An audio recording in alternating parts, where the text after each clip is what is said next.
They say the safest place is inside the crowd. Stay close, blend in, follow the path laid down before you, and you will be rewarded. But Nietzsche saw through this illusion. He warned that the crowd is not your protector. It is your cage. There is no more dangerous attempt than to try to leap out of the herd, he wrote. But the loner who dares to step beyond becomes free. Freedom, however, is the one thing society cannot forgive. There exists a type of person who unsettles entire groups without ever raising their voice. They don't need approval.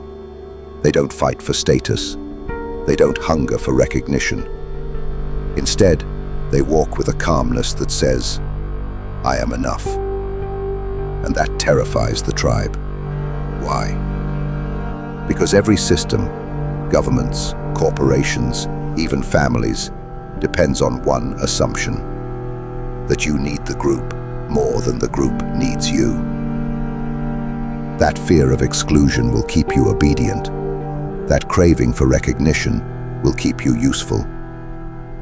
But what happens when someone no longer plays that game?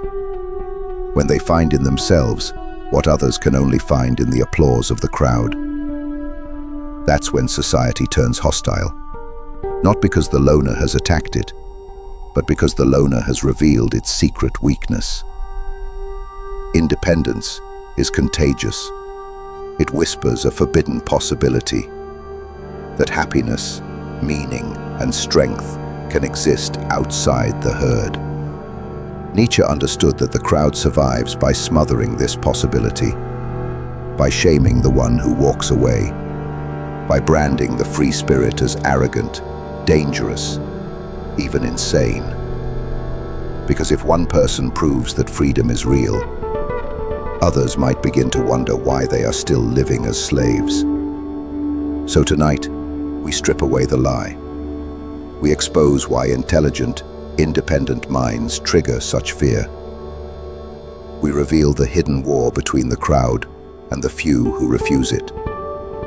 And more importantly, we uncover why choosing solitude may be the most dangerous and the most liberating decision you ever make. Every system survives on prediction. If you can predict what people will do, you can control them. This is why institutions thrive on patterns. People seek approval. You dangle rewards. People fear rejection. You threaten exclusion. People crave belonging. You offer them tribes, clubs, movements, even families. It works because the majority bend to these levers without even noticing. They trade their freedom for acceptance. They conform, not out of belief, but out of fear. But here enters the free spirit, the intelligent loner. They have already solved the riddle of approval inside themselves. They don't need the crowd to clap before they act. They don't beg for validation before they speak. They don't tremble at the threat of exclusion because solitude is their natural home. And this creates something institutions cannot tolerate: unpredictability. When someone cannot be bribed with attention or bullied with loneliness, they slip through the fingers of the herd's control.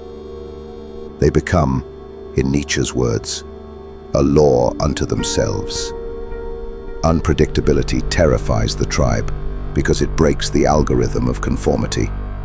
Think of a workplace where everyone nods in agreement at a flawed strategy. The intelligent loner doesn't nod. They raise a hand and say, "This won't work." In schools, when conformity demands silence, the free spirit speaks. In politics, when manipulation demands loyalty, the free spirit withholds it. In relationships, when performance is expected, the free spirit refuses to act. And suddenly, the illusion collapses. The herd sees one person walking without chains, and they panic. Because if this person can move without permission, why can't I? This is why free spirits are often treated as dangerous, even when they've done nothing at all. It's not their actions, It's their refusal to play the game. The herd thrives on predictability. Predictable consumers, predictable voters, predictable employees, predictable friends who keep the rhythm of belonging alive. But when you cannot be bought with promotions you don't want, when you cannot be silenced by isolation you don't fear, when you cannot be seduced by illusions you've already seen through, you become the one thing the herd cannot stand: a wild card. Nietzsche said the greatest threat to society is not rebellion, but indifference. For the rebel still plays against the system, but the indifferent loner simply walks away. And nothing terrifies the herd more than someone who no longer needs it. Society whispers a rule into you from the moment you can walk. You must belong. Psychologists call it the social contract, the belief that humans need constant interaction, group membership, and external validation to be whole. We are told that to be alone is to be broken, that solitude is unnatural, that independence is selfish, dangerous, even pathological. But Nietzsche saw the lie. He called it what it is: a morality of the herd, a system of rules designed not to protect the individual, but to protect the tribe. Because the truth is devastating. Solitude is not disease. Solitude is clarity. The loner who thrives outside the group threatens the foundation of the social contract. Their very existence is proof that happiness, stability, and meaning can be found without the constant hum of approval. This is why, when others meet a self-sufficient soul, they don't simply observe them. They feel judged by them. The neighbor who lives quietly alone. The co-worker who declines the party without apology. The thinker who prefers a notebook to small talk. Their calm presence raises dangerous questions in the minds of the herd. If they can be content alone, what does that say about my desperate need for attention? If they can stand firm without group validation, why do I collapse at the first sign of disapproval? This is what philosophers call an existential threat. Not because the loner attacks others, but because their life exposes hidden weakness in the lives of the crowd. Nietzsche, echoing the ancients, wrote that most men do not want freedom, but only the security of a cage. The intelligent loner rips the curtain back, showing that the cage door was never locked. And this truth is unbearable. So the herd reacts the only way it knows how, by branding solitude as abnormal, by shaming independence as arrogance, by disguising conformity as health. It is easier to pathologize solitude than to confront the possibility that the endless rituals of networking, climbing, and performing might be unnecessary for happiness. It is easier to call the outsider broken than to admit that maybe you are enslaved. This is why Nietzsche claimed that the herd will always resist the higher type of individual, not because the loner is cruel, but because their existence proves that the life most people live is not the only option. And in that silent proof lies revolution. The loner does not shout. They do not campaign. They do not march. They simply exist. And by existing, they prove that freedom is possible. And for the herd, that proof is intolerable. The herd survives on illusion. Leaders must appear noble. Institutions must appear just. Beliefs must appear unshakable. It doesn't matter if these things are true. It only matters that enough people believe them. But the loner, the free spirit who has cut their dependence on the crowd, is no longer invested in the lie. They do not need the illusion to feel secure. They do not need the myth to feel comforted. And that makes them dangerous. Nietzsche described this clarity as a terrible gift. The higher man must endure the sight of falsehood where others see truth. the sound of lies where others hear music. The herd calls it cynicism, but it is simply sight. The intelligent loner notices what others carefully ignore. The leader who preaches morality while drowning in vice.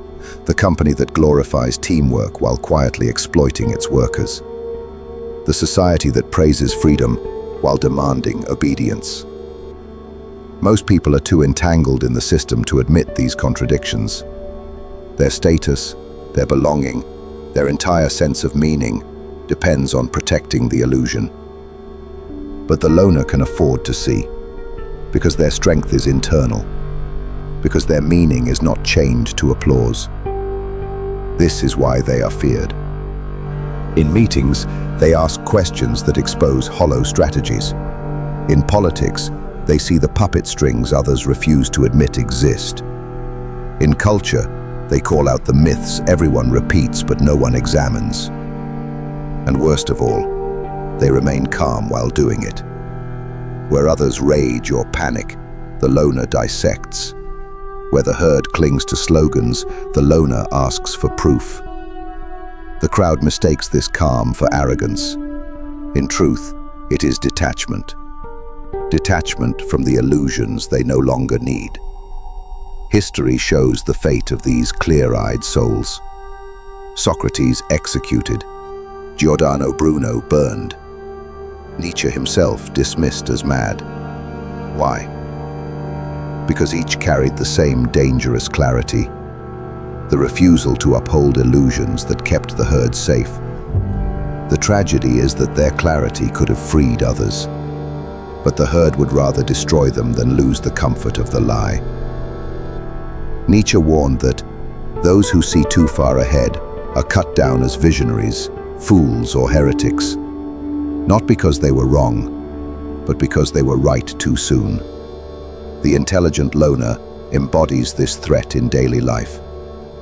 They are not plotting revolutions. They are not inciting violence. They are simply unwilling to pretend. And that unwillingness shakes the foundations of society more than any weapon could. Because when one person calmly refuses to participate in illusion, it forces everyone else to confront the possibility that their reality might be built on sand. And the herd will sacrifice anything, even truth itself, to avoid that confrontation. From childhood, the herd teaches you one lesson above all. Climb. Climb the ladder of grades, the ladder of titles, the ladder of wealth, the ladder of applause. And if you climb high enough, they promise, you will be happy. But the intelligent loner quietly steps off that ladder and finds contentment on the ground. And this is intolerable, because their very existence suggests that everything the herd sacrifices for, promotions, possessions, recognition, might not be the source of fulfillment after all. Nietzsche warned of this inversion. He saw that societies define virtue in ways that serve the herd, not the individual. Slave morality, he called it. A system where humility, conformity, and obedience are branded as virtues, while independence, pride, and strength are condemned as sins. The loner exposes this fraud simply by living. While others grind endlessly for approval, the loner builds for themselves. While others chase prestige, the loner chases meaning. While others exhaust themselves for social currency, the loner invests in their inner world. And so, when people see the calm of someone who has abandoned the race, yet radiates peace, it sparks what psychologists call status anxiety. If he is content without climbing, what does that say about my climb? If she finds meaning in solitude, what does that say about my endless networking? The loner's independence does not insult the herd with words. It insults the herd with proof. Proof that happiness can exist without the endless chase. Proof that freedom does not require permission. This is why the herd brands loners as losers, not because they are weak, but because they refuse the scoreboard itself. For if even one person proves that the ladder was unnecessary, the entire structure trembles. Nietzsche put it with brutal clarity. He who has a why can bear almost any how. The loner has found their why within. The herd fears this because it means the entire machinery of approval, applause, rewards, recognition loses its power. And without that power, the herd's grip begins to break. When fear isn't enough, the herd resorts to strategy. It builds campaigns, not always coordinated but always consistent, to bring the loner back into line. The first tactic is concern disguised as care. You need to get out more. Are you okay? You're too quiet. Isolation isn't healthy. On the surface, these are words of compassion, but underneath, they are commands. Your way of living is wrong. Your independence is defective. Conform for your own good. Nietzsche would have laughed at this. He wrote that most morality is simply the will of the weak made into law.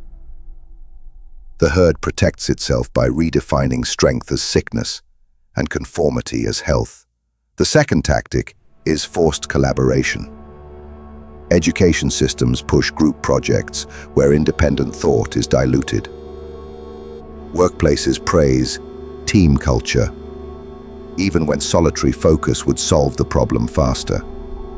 Refusal to participate is treated as arrogance, selfishness, or even hostility. The loner becomes trapped in a cycle. Either compromise their insight to appease the group or face punishment for independence. The third tactic is manufactured consensus. Families gossip, colleagues whisper, friends exchange worried looks. Suddenly, it seems everyone agrees the loner is difficult or abnormal. This illusion of universal judgment can be devastating. Even the strongest spirit feels the weight of being told, over and over, that their nature is wrong. And finally comes linguistic hijacking. Words like introvert, independent, and selective are twisted into insults. Independence is reframed as coldness. Solitude becomes pathology. Self-reliance is painted as a flaw to be corrected. The herd wins by poisoning the very language the loner might use to describe themselves. But Nietzsche knew the truth. He wrote that the crowd must always attack the higher type, because the very presence of the independent forces them to confront their own slavery. And so, society does not merely ignore loners, it actively undermines them. Not with open chains, but with subtle cages built of shame, concern, and false consensus. The truth is simple, but it is not easy. The world will not thank you for standing apart. It will shame you. It will mislabel you. It will try to tame you. But Nietzsche insisted that the path of the free spirit was never meant to be easy. The individual has always had to struggle to keep from being overwhelmed by the tribe. He wrote, "If you try it, you will often be lonely, and sometimes frightened. But no price is too high to pay for the privilege of owning yourself. This is the essence of solitude, not isolation, but ownership, not withdrawal, but freedom. To master the art of standing alone is to master the art of being free. Because once you no longer need the crowd to survive, their power over you dissolves. You can choose when to engage and when to walk away. You can give freely without being enslaved by obligation. You can think clearly without being clouded by consensus. And perhaps most important, you become proof. Proof that another way of living is possible. Proof that freedom is real. So I ask you, have you felt the weight of this campaign against independence? Have you been told your solitude was wrong? or felt that subtle hostility when others realize you cannot be controlled? Share your story below, because every comment, every voice of independence is another crack in the cage the herd tries to build around us. And remember this, the loner who walks with clarity is not broken. They are dangerous. Dangerous because they remind the world that freedom was always within reach.